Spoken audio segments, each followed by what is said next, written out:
Chef Sean is renowned nationally and internationally in the culinary movement of indigenous foods.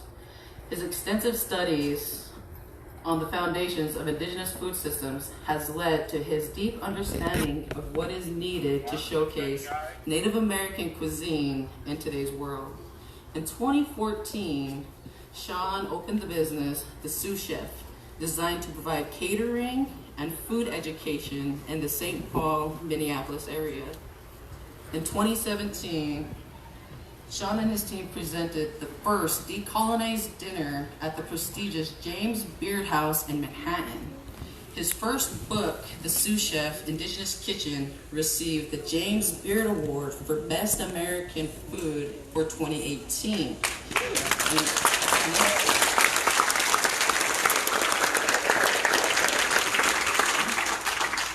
And it was also chosen as one of the top 10 cookbooks of 2017 by the LA Times, San Francisco Chronicle, and the Smithsonian Magazine. Chef Sean and his partner Dana opened Owamini by the Sioux Chef, Minnesota's first full-service indigenous restaurant featuring healthy indigenous foods and drinks. The Sioux Chef team continues with their mission to educate and make indigenous foods more accessible to as many communities as possible through their nonprofit arm, Native American Traditional Indigenous Food Systems, NATIFS, working to address the economic and health crises affecting Native communities by reestablishing Native foodways. NATIFS imagines a new North American food system that generates wealth and health in Native American communities through food-related enterprises. It is with a great honor to welcome to the stage a fellow Oglala Indigenous entrepreneur, the Sioux Chef himself, Mr. Sean Sherman.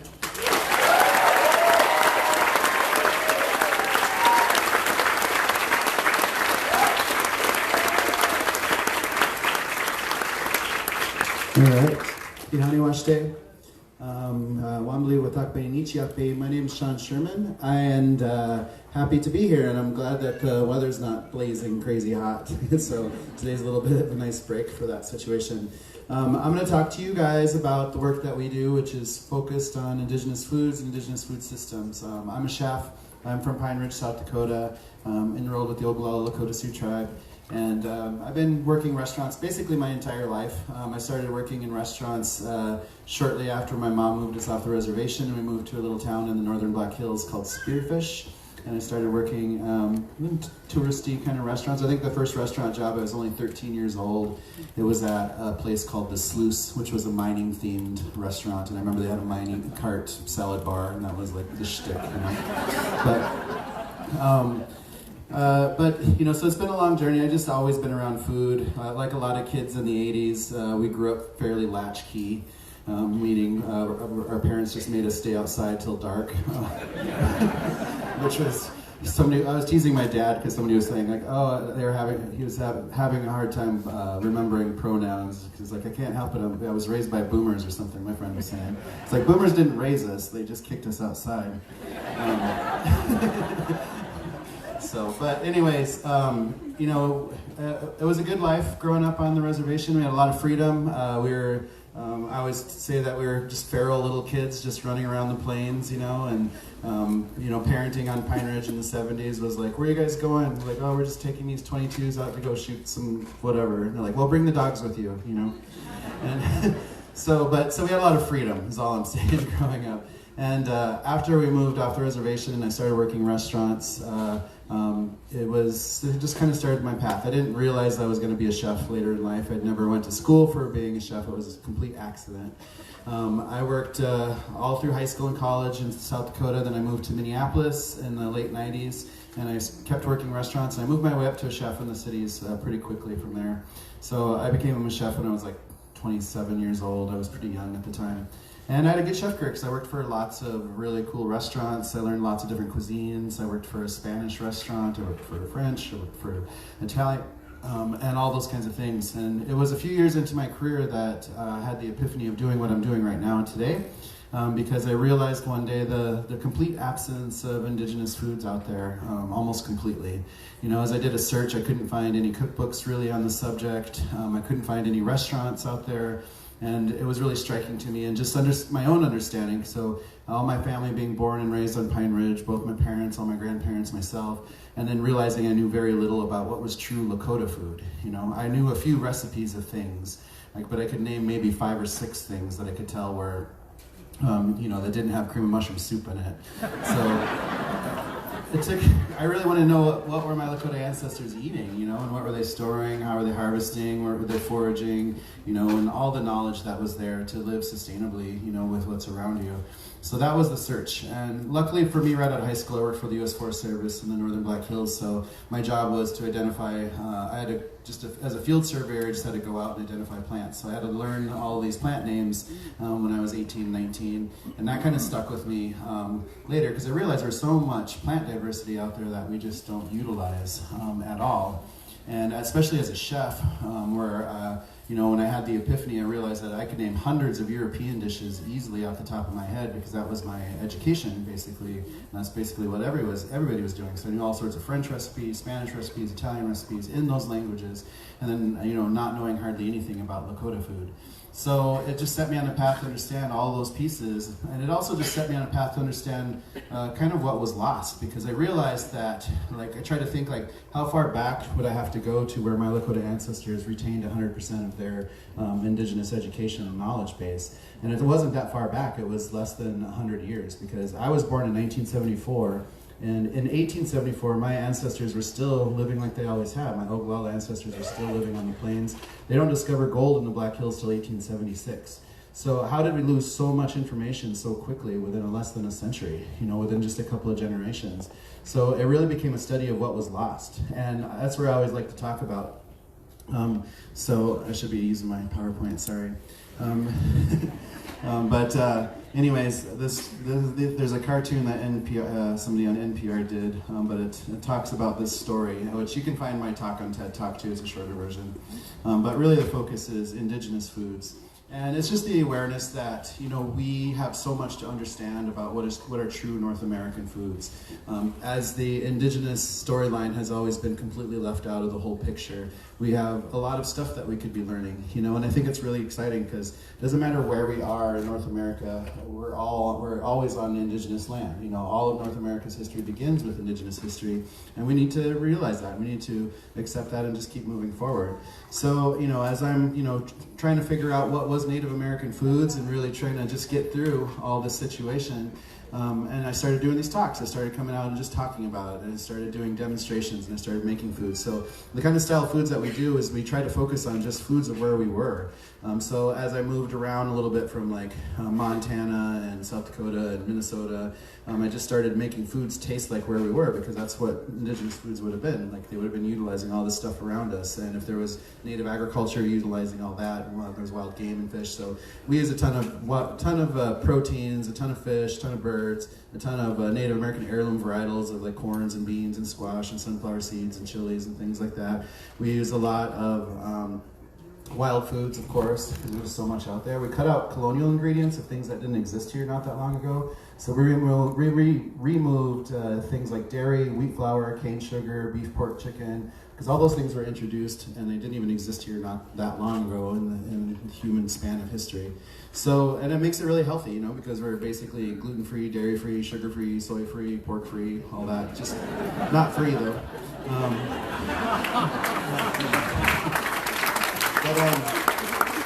So then when I started doing these talks, I just kind of like to go back a little bit, because it's an important part to just understand, because there's so much about a Native American story that people just don't know. So when I was talking about pre-colonial foods and stuff, I realized that people didn't understand what that really meant. So I like to start from the very beginning. So to understand pre-colonial foods, you first just have to understand what's the term what colonialism is. You know, just start from there. What does it mean to decolonize? And some of those phrases that you hear, right? So the easiest way to understand colonialism is just to Google it. So if you Google colonialism, you'll get a description. It'll be the policy or practice of acquiring full or partial political control over another country, occupying its settlers, and exploiting it economically, which is basically what we've seen all over the place. It's not unique to North America, but it's happened everywhere. And primarily under European powers, but of course there's been other nations that practice colonialism. But during the time span, especially in the 1500s through the 1800s, we see a real rapid push of this colonialism happening on a massive scale across the entire globe. And it just creates centuries of racism and white supremacy. And again, the indigenous peoples on this land are completely left out of the story, because they don't talk about how there was 5.5 million enslaved indigenous peoples on this land space too. That's a lot, that's a huge amount. So we have to remember how young the history of the United States is, because just go back to the year 1800, which should not be ancient history, right? But in the year 1800, the United States is still not much more than the 13 colonies it started with. And the western frontier is literally Ohio and Pennsylvania, And the reality of what's across North America, even though European countries are like carving up big giant chunks of land spaces and claiming them because of the doctrine of discovery, that the reality is that there's indigenous peoples living across this whole land space, that they always have been there, They've been stewards of these land spaces for so long. So the 1 century is really important, 1800 to 1900, because during that time period, we slowly see the United States form into what we think of it today in the lower 48. Oops, I have a slide out of place here. Sorry, 1 second. But this little graphic shows like how quickly and aggressive the United States government was during that 1 century, from 1800 to 1900. Because at the beginning of 1800, again, like most of this land space is under indigenous control. By the end of the century, only 2% is left under indigenous spaces, only because of the reservation systems. California wipes out almost all of their indigenous population just during the 1850s and 60s. They do a census in California in the 1870s, and they're only able to count 14,000 when there had been hundreds of thousands of indigenous peoples living at the beginning of that century. And they had bounty systems like they did in Minnesota, where you could get paid up to $200 just for bringing in the body part of an indigenous person. Back then it was state-sponsored, and then the United States government pays that money back to the states. So there's just a lot of rough history that happens to indigenous peoples, and it's just important to understand the amount of trauma that indigenous communities had to go through. So people always ask me too, why aren't there Native American restaurants everywhere? It's like, we just haven't even had time to catch our breath when it comes down to it quite yet. We're still reeling from this really intense history that we went through. And we see lots of things like the Homestead Act of 1862, the Indian Appropriation Act of 1871, the Dawes Act of 1887, the Morrill Act. There's all these things that Congress passed to diminish the rights of indigenous peoples over that century. And during this time period, we see a huge loss of food access, because we lose a lot of land, we lose a lot of humans in general. And our entire environment changes completely. There's extreme environmental destruction that happens because of the full colonial machine coming in. Entire areas are being deforested. Brand new farmlands are popping up in areas, and grasslands and things. Like, can you imagine what some of our areas would look like if all we had was old growth forests that had just been, generations and generations old, and how amazing that would be, and how much we lost during this one single century in a very short time period.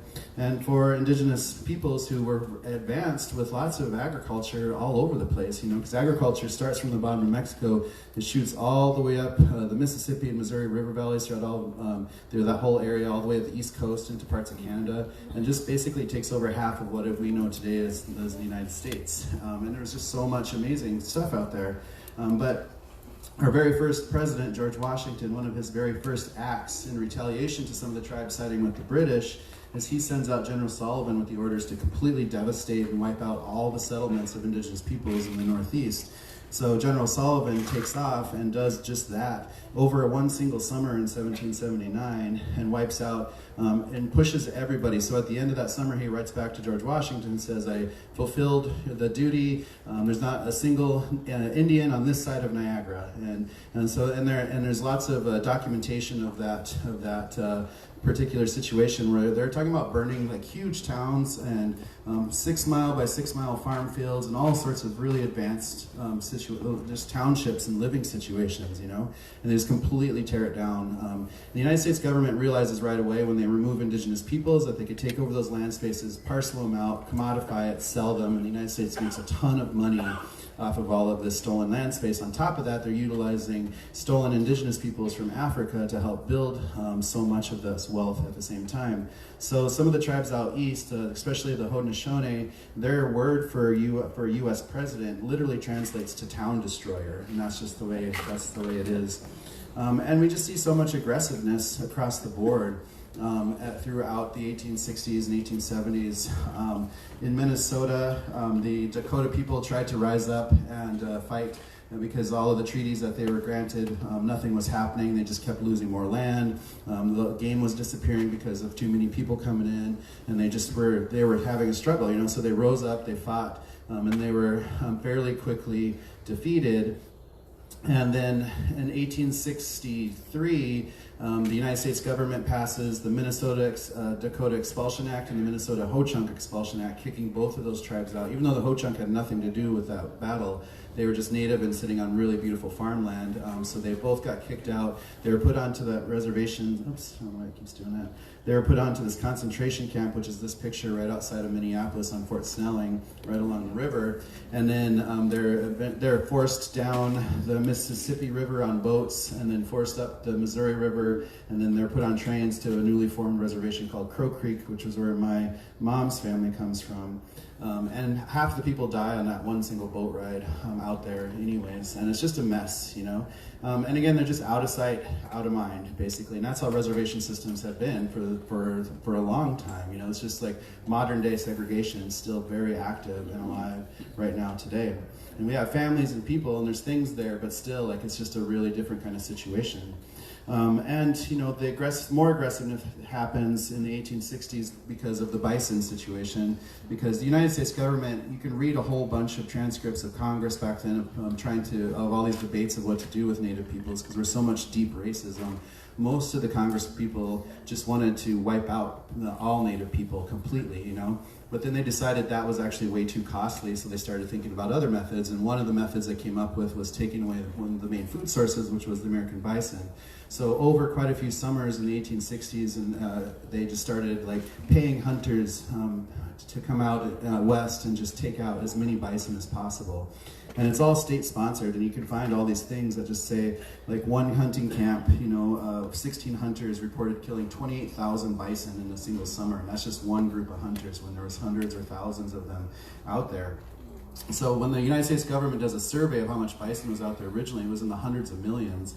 And then we all know the story of how it was almost driven to complete extinction, but they don't really talk about why it went to complete extinction. But it was a national sponsored situation. The United States government sponsored almost the complete annihilation of that animal, which was, again, an environmental catastrophe, because you remove something that has so many animals out there. It's a part of the chain, you know, it's a part of everything. It's a part of the ecosystem. So it's catastrophic when something like that is completely taken away.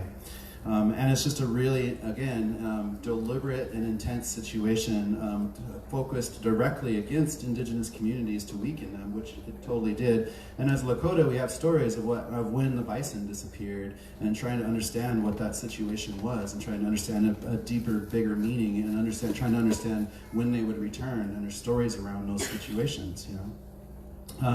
The thing that hurts us the most as indigenous peoples is really the eradication of our own indigenous education. So if you take a moment to define what is indigenous education, that's that thousands of generations of knowledge being handed down, family after family after family, giving us the tools to live sustainably with whatever's around us, you know. So much plant knowledge and animal knowledge and tradition and songs and everything. There's so much really important knowledge base of indigenous peoples, not just here, but across the globe. There's indigenous peoples everywhere that have been affected by colonialism, whether they're Africa, South America, India, Southeast Asia, Australia, New Zealand, Hawaii, just everywhere, you know. So it's really important that we take the time to try and just understand that, so we can start to steward and protect indigenous knowledge bases, because the colonial machines never ended. Like, indigenous peoples are being wiped off the map in Brazil right now, still today, and in other places around the world, you know. So we go through a really intense assimilation time period where we just lose so much of our Indigenous knowledge and education, which is just my grandparents' generation. My grandparents' generation, because my grandparents were born in the early 1900s. I think my grandfather was born in 1906.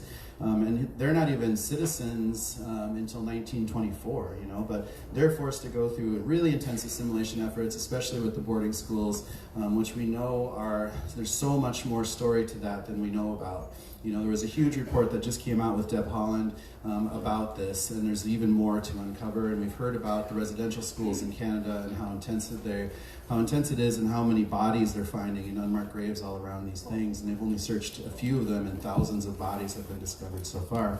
Whereas the Indigenous peoples always knew that was happening because their kids would be taken away from them and they would never see them again, you know, and there was nothing they could do about it. But it's just, again, a really super intense time period, and boarding schools are all over the place, you know, with the sole intention of stripping Indigenous peoples of being Indigenous, basically, when it comes down to it. And it just happens all over North America, the residential school systems in Canada.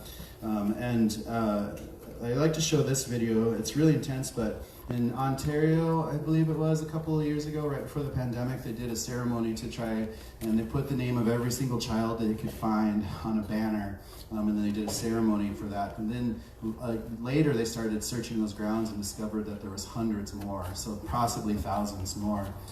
But it's just a really intense thing. So just think about, as you're watching this small video, that every single name on that banner is a child that passed away going to school. And it was way too normal for Indigenous peoples to have that. You shouldn't have to worry about your children dying by sending them to school, but that was a real threat of never seeing your children again if they were taken from you. And it was really intense in Canada. They would literally just pull up and strip the children away and whisk them off, and you would just never see them again, you know? So this banner just goes on and on and on. And again, this is just a very small percentage of the names that are actually on there. And these are just the residential schools. Nobody's ever done this work quite yet in the US with the boarding schools that happened here either. So again, there's just so much work that needs to be done just to address some of these things that happened to a very close generation, which was my grandparents' and parents' generation, you know? Because my mom went to boarding school and she will not talk about what happened there. She tried to run away like 5 times before her parents finally pulled her out of there because of all the atrocities that were happening to especially young women in those situations. So the Indigenous experience in the 1900s hasn't been much better. The 1800s situation was rough. The 1800s wasn't great. Again, we weren't citizens as Indigenous peoples until 1924. We go through really intense Indian termination and relocation policies from the 40s through 60s. This one's never talked about, but during 1941 through 1967, during the Indian adoption era, 1 out of 3 Native kids are pulled away from their families and put into non-Native homes. And you need to think about that for a second. That's 2 decades. 1 out of 3 Indigenous children being stripped away from their communities and families. And again, just more assimilation efforts, very focused assimilation efforts. So we have to go through, again, a lot. We can't vote like most people of color until 1965. In South Dakota, if we grew up on a Native reservation, we couldn't vote until the 80s because the South Dakota government wouldn't allow votes from Indigenous communities, you know. And now they just gerrymandered everything so much that the votes almost don't matter anyways, you know. And then we couldn't even celebrate legally our own religions until 1978. That's well within my lifetime, you know, and these are things that people just have to realize that, again, we haven't had time to catch our breath being Indigenous peoples in this country that has done nothing but try to take us out for so long and just dismantle everything we are. So where are we at in post-colonial Native America? Again, we haven't ended an era of colonialism quite yet. It's still actively happening out there. And how is it going for us? You know, not great. So this is a snapshot of the last election where they just forgot even to use the word Native American. It's there's something else out there voting too, you know? So there's just a lot. So, you know, and so what's going on with our foods? Because that's an important piece, because foods are part of our cultural identities. You think about your parents' food, your grandparents' food, your great-grandparents' food, and there's a lot of pride with the culture of your foods, you know, that you get to share and get to make at special occasions. But for a lot of indigenous peoples, that was stripped from us. A lot of tribes completely lost all of their traditional recipes. Some tribes have retained some, and sometimes, but almost all of us growing up in this colonial machine it's been damaged some way or another. So when I was growing up, you know, because journalists again will always ask like, what did you eat growing up? Because they want to hear a cool story about, like, oh, you know, I just get up in the morning, I'd take down an elk, and you know, gather a bunch of wild stuff, and we'd have a big feast. But that's not the reality of how it was, because I grew up with the commodity food program, you know, like a lot of families did. We were very poor, and you know, the commodity food program wasn't even really that pretty back then either, because they were just basically black and white cans, beef with juices, chicken with juices, pork with juices, salmon with juices. It's the with juices that really sells those cans. And granted, we had food, which is great because not everybody has food, but still, this food has not been healthy for us. You know, there's way too many carbs. Some of our small communities amongst the reservations, they can have upwards to 60% type 2 diabetes, because if your only nutritional access is this food base, it's just not good for you. You know, there's too much carbs, too much over-processed food, too much salts and sodiums and sugars, and we can't live healthy like that. We don't even have access. Like Pine Ridge is the size of Connecticut, right? And we had one main grocery store on that whole area. I'm pretty sure there's more than one grocery store in Connecticut to feed people, right? So we have a lot of gas stations, but I try eating healthy out of a gas station. So if all you have are nutritional access is commodity food program, fast food, and gas stations, like that's not living, that's not healthy. And we can do so much better. And try finding indigenous food on the reservation. And it's hard, you know, it's just not quite accessible. So we have a lot of work to do. So for ourselves, like we cut out things like native Indian tacos, fried bread tacos, whatever you want to call them. Like I grew up with them, but I started asking my family, like, when do you guys even remember fried bread tacos coming into the reservation? And on Pine Ridge, like my aunt just passed away. She was 90, so she's lived her whole life there. And she's like, it probably wasn't until like the late 60s, early 70s when they first started seeing it more normalized, you know, so it doesn't even go back that far for us. In some tribes, like in the Southwest, they had fried bread and things like that a little bit longer, because it was just the government showing them what to do with commodities, you know, like here's a bunch of flour, you don't have any ovens, but you can make a simple dough and fry it in a pan, and that's what you get, you know, so it tastes good, but it's not good for you particularly, and it shouldn't represent every single Native person out there, because we have so much diversity. That's what we should be celebrating, is our own diversities. You know, there's so much to learn out there. So understanding indigenous food systems is really important, because it shows us like how much more food we could be utilizing, and what a better system we could be using for the future. So the first part of it is just understanding the immense diversity of the ecosystem that we live in, right?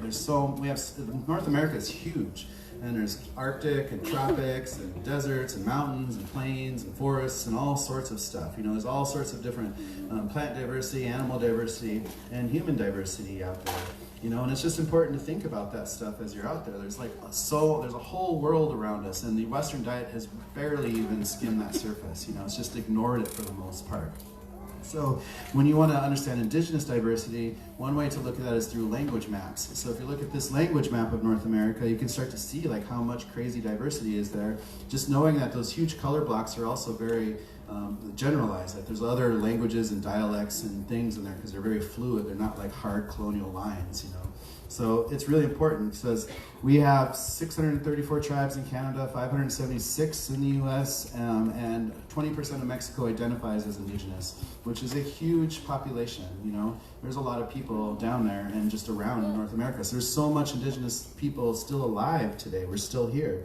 And if you like put colonial borders side by side compared to Indigenous like borders, again, there's so much diversity there. You know, that's how we should be thinking about region and foods, is just all of this, is just that immense diversity, because it doesn't matter who's speaking Spanish or English or a weird French, like those are all European colonial languages, right? English is a foreign language. So it's more important to understand like where we are and understand the immense diversity of Indigenous peoples that had lived here for so long, and the true languages of where we happen to be. So that's why we started focusing on education and really promoting that. And that's a big part of our work, is just sharing Indigenous education, because it can be beneficial for everybody on a global scale if we look at pan-Indigenous knowledge base too, and learn from Indigenous peoples who have lived in places for so long, and all of the ingenuity that they came up with to live sustainably, utilizing primarily plant knowledge of where you happen to be. So when we're breaking down Indigenous education, these are all the pieces that we study. We're looking at wild foods, permaculture, agriculture, seed saving, seasonal lifestyles, ethno-oceanography, but people are missing the point of that story. The point of that story is that we had to be extremely resourceful, so we figured out what to do with everything that we had, and we lived very light. We live in a world today where we buy things and literally throw it away just moments later, and we're so wasteful, and we just didn't have that privilege to be so wasteful back then as Indigenous peoples. So we had to figure out, we did the same thing with not only animals, but with plants and with everything else that we had. It's a lesson of being resourceful with what you have. That's why we figured out what to do with all the byproducts and every single piece, because we had thousands of generations of knowledge telling us how to do that, which we lost, right? But we can regain some of that stuff. And people shouldn't be afraid of eating animals if it doesn't happen to be a cow, a pig, or a chicken, because there's other animals out there that exist, And, there's just a ton of things out there. Of course, there's all sorts of seafood and shellfish, but even insects proteins. At the restaurant in Minneapolis, we put crickets on the menu, and I'm probably selling about 15 pounds of crickets a week, because people are interested in trying them, and crickets don't weigh very much, so that's a lot of crickets. But the biggest, the piece that really helped me with this journey for myself was connecting with the plants. And again, because I had the ability to spend a lot of time outdoors, to be in the grasslands and to see the plants, or in the Black Hills, and just be out there connected to plants, And that's something that was a direct connection with my ancestors, because I knew my ancestors had that amazing knowledge base of all the plants and what to do with everything, how to harvest things, when to harvest them, which parts to harvest. But they also had things that I didn't have, which is they had special prayers and ceremonies and songs they would sing as they harvested things. And there's so much, just giving and putting back with the energy that you're taking from at the same time. And there's just that super deep connection to the plant world. So if you just stop calling everything a weed, which just means you don't know what it is, take the time to learn what it is. Just take the time, because there's so much. Everything has a purpose out there, except for ticks. Everything else has a purpose. And so the plants are food, plants are medicine, plants you can craft with, their clothing, their lodging, their tools, their hunting. You can do all sorts with plants, And so we need to take the time to really teach our kids that, I always tease that our kids can name more Kardashians than they can tree species, and that's insane. What are we teaching our generation right now? What's really important out there, right?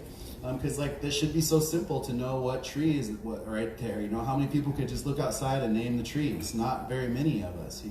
So we can all do better with this education, and just understanding how people survive. What kind of carbohydrates are people utilizing, to survive, and just the building blocks of just living and just eating healthy, and how people figured it out all over this whole continent and everywhere else, right? So this is a prairie turnip called Timsala that grows. That's very common in Lakota family households. It's something that I harvested, but you have things like the camas roots in the western side of the United States. We have the wild rice. We're so lucky, but we've also destroyed so much of its habitat. And we should be really focused on trying to preserve what's left instead of endangering things, which is why so many native groups are really battling so hard to keep things like big oil out of those really delicate ecosystems, because it's not a matter of if they leak, but when they leak and how much damage will they leave behind, and will their grandchildren have access to some of those foods in the future, So we have to protect those pieces together. We have to protect our environment. We have to start to exit this colonial mindset of just destroying things for the sake of money, right? We have to think about the future. We have to think about our land and how we need to connect to where we are. Land is not something that just is there. It's something that we need to protect. It's something that we need to help curate and steward for next generations. And Water plants is another situation because they're like people who lived on the ocean just had a whole other food system right outside the shore, you know, and that dates way back. Or if you live in desert areas where all the plants look like they want to hurt you or maim you, indigenous peoples knew very well what to do with everything. And it's almost silly to use the term food desert because people who lived in desert areas saw nothing but food around them because they knew what everything was, you know, like everything out there was food. They just knew how to live with it, basically. So agriculture is another really important piece of the education that we like to promote because we live in a world where we think we're at the kind of the epitome of agricultural knowledge and technology and things. But we also, we are aware of how much like chemicals and how much damage we're doing utilizing this style of farming on these massive scales. And like these chemicals are crazy scary, So like when you see things like, should you be worried that there's glyphosate in your Cheerios? Yes, you should be very worried because it's hard to even you can't even get away from that stuff. It's like in every single product in the middle of the grocery store, because it's in all the corn, all the soy, just everything. You just can't get away from it. And we don't even know what's going to happen to us as human beings ingesting micro doses of all of these dangerous chemicals over a long period of time and what that's going to do to us as we get older, So we might have to get shirts with 3 armholes or something. We'll see. But just going back in history and just understanding how indigenous peoples on this side of the world had such advanced agriculture. If you've ever been down to the Mayan Peninsula and been around some of those ancient, massive communities, like they had huge, giant city structures going on, and massive agriculture, massive science, all sorts of things going on. And they're growing very simple things like varietals of corns and beans and squash and sunflowers and chili peppers and cotton and tobacco and stuff like that. And if you kind of crawl up northwards, like if you go to Mexico City, they're growing the same things, and they had a massive civilization. There was hundreds of thousands of people around that area, and they were able to feed everybody completely organically, utilizing these raised bed systems in the waters and these floating gardens and all these really amazing ways of figuring out, because there wasn't just one way of Native American farming. There was so much diversity out there. People have figured out all sorts of ways, And you go further north, and this is a Zuni farm where they figured out how to farm in the middle of the desert with very little water access and creating huge irrigation systems to make that possible, but growing the same things that the Mayans were growing, with the corns and the beans and the squash and the sunflowers and pieces like that, chili peppers. Some people know about Three Sisters systems because you plant the corn, you plant the beans, which the beans will crawl up the corn, and then you put the squash, which will help cover the ground, and it's like the symbiotic growing system. But that was a very particular put out at the beginning of the 1900s that talked about her memories growing up a Hidatsa farmer before she ever saw anything European. So she's using a buffalo shoulder bone hoe, she's using deer antlers for rakes, and it's a really amazing perspective and rare of indigenous agriculture, of the kinds of seeds. And they're growing the same things that they were way, way down in Mexico, with just, again, different varietals of corns and beans and squash and stuff. And it's just such a rare book because not only is it from an indigenous perspective, but it's coming from a female. And so rarely do females make it into history, let alone an indigenous person of color, But we have to realize that we need to protect all this seed diversity that's out there also, because like indigenous peoples, these seeds were almost wiped off the map. We don't know how much was lost during the 1800s, during that huge push to take over native land spaces. But each seed carries with it stories and culture, and there's a direct connection to indigenous peoples in region, and we just need to protect it as much as we can, So it's really up to us to understand that, to try to steward this indigenous diversity, because there's a very small group of very powerful companies trying to buy up all these seeds and trademark them for themselves. And we cannot let that happen. We have to allow these seeds to stay in the hands of the indigenous peoples who have been growing them for so long. And we have to help that situation get better, because there's so much cool, amazing diversity out there that we could be celebrating if we just knew how to do it, So using all of this knowledge, like how do we move forward with this in today's world? How do we pay respect and homage to our ancestors as indigenous peoples? And how do we, walk with one foot in the past and one foot in the future moving forward? But that's just something we figured out, So we just started as a small culinary team a few years ago, just hiring young Indigenous people is getting outdoors, identifying plants, bringing them back into the kitchen, feeding people, and feeling really good about it, you know? And we're in a modern world, like we can use technology. There's literally apps, you just take a picture of a plant and it tells you what it is. It's that easy, right? So there's so much tools and resources for us to do better. And again, like if you just stop calling everything a weed, you can start to see food all around you constantly. It's that easy, it's just everywhere, you know? And for us, just taking the time to harvest things, preserve things, dry things, grind things, make our own Indigenous pantry of foods that taste like where we are. So we can just like make food and make it taste like exactly where we happen to be, you know? And that's been fun for us to be able to come up with all sorts of amazing creativity in that manner. And it's fun being a chef because you get to make food taste good, you get to make food look pretty, and you know, but there's so much story behind all this food. And food with story is what's really important, you know? People love food and stories together, right? And we need to make this a part of our daily lives. And plants, and there's different things and just different tools, but we can still use that knowledge to be better. The same slide.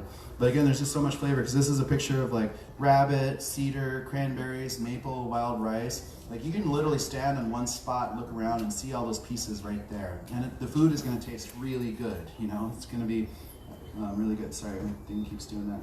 But we just try to keep it really simple, let the flavors just shine through, because again, we cut out dairy so things aren't just drowned in butter and cream sauces and things like that. So you get to taste the food for what it is, and you feel good when you eat it, and you feel really good. And for us, the important thing was just getting this out there back into tribal communities, because so many tribal communities don't even have access to their own foods or don't even know where to start.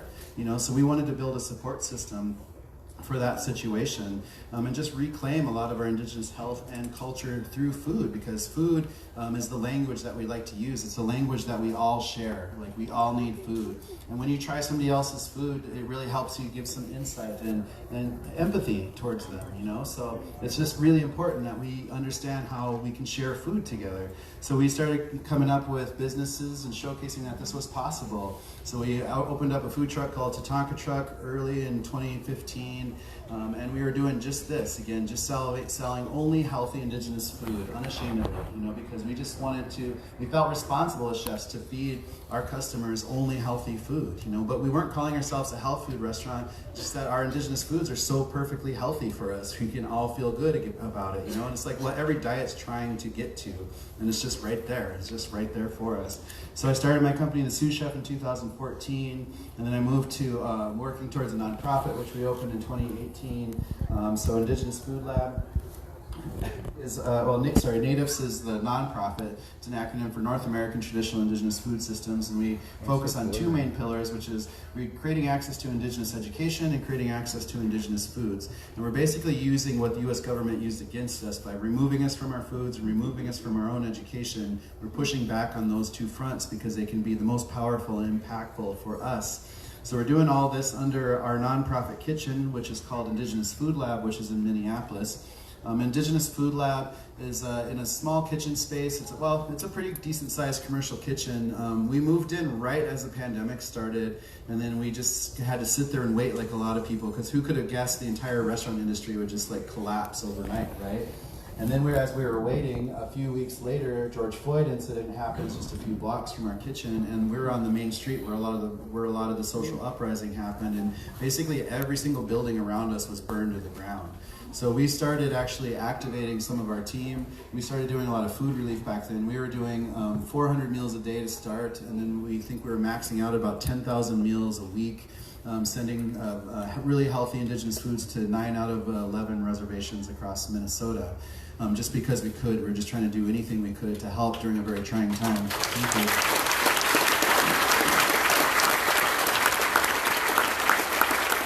And we just truly believe in, you know, the benefits of Indigenous diets, which are just healthier fats, a lot more diversity of proteins, low carbs, low salts, immense plant diversity, organic agriculture, and it's celebrating cultural and regional diversities. And it's just, you know, it's just really good for us, you know. And we also work towards Indigenous food sovereignty, which is trying to make this situation happen, especially within tribal communities that have been struggling for so long because of the history we just went through. But just making sure that we can can have access to healthy foods and cultural food producers and regional food systems and have local control over our food systems, not governmental control, because that only hinders us from getting to where we need to be. So and we need access to Indigenous education, and we need environmental protections. And those are just basic pieces to get to Indigenous food, or to have a sense of Indigenous food sovereignty, which will get us to food security eventually, So we want to push for more community gardens.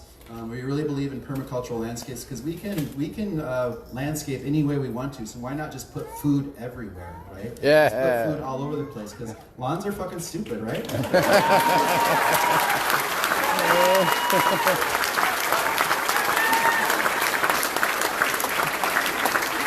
So in the simplest form, lawns are a monocultural crop. And what do? You can eat it, I suppose, if you wanted to, but I would be better off like building a lot of really wonderful plants that you could eat from every single year and just making that permacultural design alongside a nice garden with whatever you want to grow, Let's just put food everywhere. Just imagine if one single community just dedicated like 5 acres to just a permacultural landscape that just pumps out, and we had a community volunteer team that can come out and harvest everything, preserve things and package things, and put them together, and how much pantry items we would create off of that one small lands parcel. It should be that easy for us to move towards, and we're not there yet. Nobody's doing that quite yet. But that's really important that we have access to commercial kitchens and processing facilities so people can learn how to do, what do we do with all of this wild stuff? How do we preserve all these things? There's so much that's health and food that we could be just having, but we need to do it in a safe, healthy way. So we just need to put a lot of investment into culinary at the same time for our own communities, because Indigenous food systems in the past were community driven. Everybody had a part in it. Everybody was doing something to feed their community. They're harvesting, they're growing, they're hunting, they're fishing, they're processing, whatever it is. And the kids are taught that stuff from the time they're right, just as young as they can be. And through your whole life, you're just working towards your community, supplying food. So we can work towards that, and so many people just think food has to cost money, and it doesn't necessarily. It just takes effort. Like, we just need to put some effort into it, but it needs to be a team effort, and we need to do it together. That's how we can feed ourselves better in the future, because if you can control your food, you can control your destiny. That's how Indigenous people survive for countless generations, right? We just really want to focus on creating more access to Indigenous educational pieces so we can get people to understand that. So the Indigenous Food Lab model was designed, right now we're starting in Minneapolis, but right now we're already moving towards creating our first extensions. It was always designed to be replicable so we could create regional center points for developing and becoming a support system for more of this. So right now we're opening up, we're getting ready to plant seeds to open one up in Anchorage, Alaska, Bozeman, Montana, Rapid City, South Dakota. And I think next year we're going to start working on Chicago, Seattle, and Phoenix. And every year we're going to keep building more and more. Because the idea is that we put these food labs all over the place. We can help tribal communities everywhere, but we can also just help our communities everywhere. We can just help people have access to Indigenous education, which could benefit all of us towards a better future, towards a better life. And we just want to see more Indigenous food production out there. The restaurant that we just opened this last year in July, so it's almost been a year since we've been open. We're one of the only restaurants like this out in the entire nation, if even. There's a few native restaurants out there, but we're the only ones really focused on the way we've done it, which is just, again, trying to cut out colonial ingredients, be really intentional about what we're bringing in, and just being really good. So Owamni is the name, and Owamni is named after what used to be these amazing waterfalls downtown Minneapolis that were called Owamni Yamni in the Dakota language, which meant place of the falling swirling waters.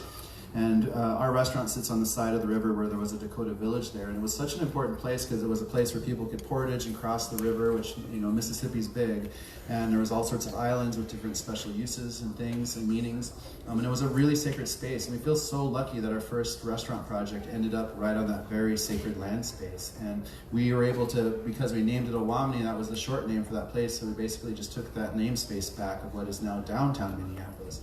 Last week or 2 weeks ago? 2 weeks ago we just won our third James Beard Award. So we just won best new restaurant in the entire nation, which was a huge win because there's some fancy restaurants out there. Thank you. We weren't trying to be fancy. We were just trying to showcase the beautiful food. We just did everything with intention, and we just did everything from our heart. That's what we wanted. And we have a really wonderful, diverse team. When we hired about 80 people, and almost 70% of our staff was identified as Indigenous. I think today we have about 130 employees. And it's good. But again, we're using Awamni as a model of what's possible. That we can have a healthy restaurant. That you don't have to have ranch dressing at a restaurant. For it to be successful. Yep. So I hope you guys do get to Minneapolis. We've actually been sold out every single night since we opened, so it's hard to get reservations. People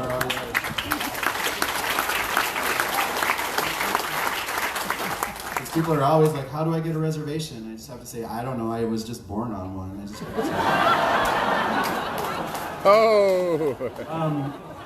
So we prioritize purchasing from Indigenous food producers locally, then nationally. And we just really try to support our local food system as much as possible. So when we were doing all that food relief during the pandemic, we were bringing money in, so we were able to not only feed people healthy food, but also purchase from our local producers who were also struggling during that time period too. And we were able to move a ton of food, and just get that economy back and going a little bit again. Because it's so important that we support our local food system. We never had to worry about shortages because we knew exactly who we were buying from and what was coming in, and we were building foods around what was available. So a lot of people who are relying on big box trucks for all their things, and they're having shortage supplies, they're not going to get their ranch dressing in on time, whatever it is. We never had to worry about that stuff because we just created what was around us, and it was just a better way. And we should be supporting our local food systems, of course, always when we can. But how many of our local restaurants are stepping up to do that? To really try and purchase locally, try to support where you are, support your friends and families that are out there working hard just to make a living in the food system. We need to support that, right? And there's just so much opportunity for creativity. We're just so happy that we have this platform where we can be hyper creative with all these foods and all these offerings, and we just truly believe that the future is Indigenous, and that we can have a better future for all of us by having this better and deeper understanding, And we can be aware of all the really hard things that Indigenous peoples had to go through. It's important for us. We're in such a weird time history where people are some states are punishing people for telling histories, which is insane. It can't hide history. You can try to not talk about it, but it's still always going to be there, So we just should be aware of it, just so we know what happened, so we can be better for the future when it comes to it. So for us, this is an evolution and revolution at the same time. It's something we're just trying to be out there, because we are still here as Indigenous peoples, and we always will be, And we can help. We can learn a lot from our ancestors, and we can share, and we can just learn, again, from this pan-Indigenous thing. We need to protect Indigenous peoples across the globe. Whatever's left of Indigenous knowledge, we need to protect it so we can utilize it to be better humans all around. So that's my talk. Thank you, guys.